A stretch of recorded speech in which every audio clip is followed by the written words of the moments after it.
ये उन्होंने एक ऑपरेशन सिंदूर को अंजाम दिया।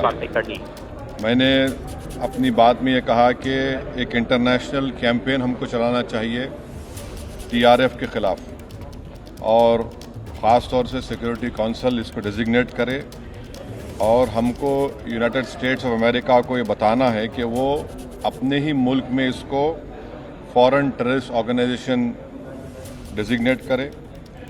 और क्योंकि आप देखेंगे फरवरी 2025 में हाफिज़ सईद के बेटे हाफिज़ अब्दुल रऊफ़ की एक स्पीच है पीओके में, जिसमें उसने कहा कि 2025 तमाम साल हम लोग जिहाद करेंगे।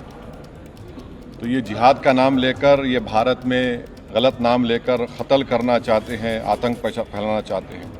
तो यूएस को हम रिक्वेस्ट करें, उनको लॉबी करें कि ये टीआरएफ को एक फॉरेन टेररिस्ट ऑर्गेनाइजेशन बनाए, पाकिस्तान को एफएटीएफ के ग्रे लिस्ट में डाला जाए।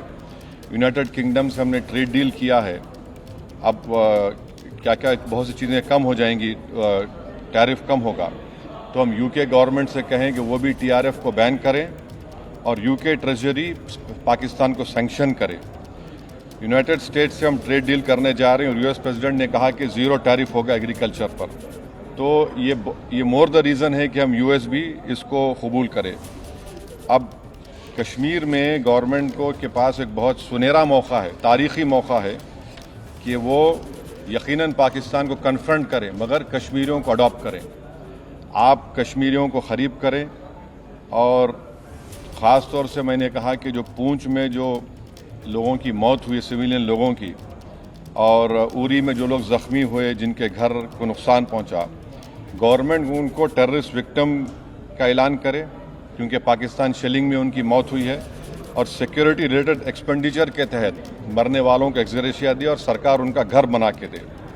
और मैंने कहा कि साउथ कश्मीर में गवर्नमेंट को बहुत एहतियात से काम करने की ज़रूरत है, वहाँ के यूथ को हमको ख़रीब करना है।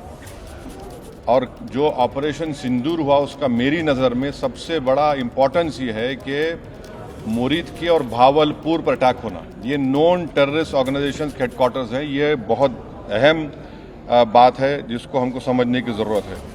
मिलिट्री स्ट्रेटजी वाइज आप देखेंगे, अब हमारे देश के लिए दो फ्रंट हॉस्टिलिटी होगी, एलएसी और एलओसी पर। इसलिए कि जब 2016 में उरी हुआ, 2019 में हम बालाकोट किए, आज हमारी 50,000 फौज गलवान और पे बैठी हुई है। तो ये टू फ्रंट हॉस्टिलिटी को हमको देखने की ज़रूरत है। चाइना से हम इतना एक्सपोर्ट कर रहे हैं, इंपोर्ट से ज़्यादा चाइना से इतना इंपोर्ट कर रहे हैं, एक्सपोर्ट से ज़्यादा हो रहा है। तो हम चाइना पर भी इम्प्रेस करें कि वो पाकिस्तान को, टीआरएफ को, जितने टेररिस्ट वांटेड है इंडिया, उसको हवाले करें। और गवर्नमेंट से मैंने गवर्नमेंट से कहा कि आपने अच्छा जवाब दिया ओआईसी को, और तुर्किया को हमको समझाना है कि तुर्किया पूरे विश्व में एक ऐसा कंट्री है जो अपने ही देश में जो टेररिस्ट ऑर्गेनाइजेशन है कर्ड्स, उनको बॉम्ब करता है।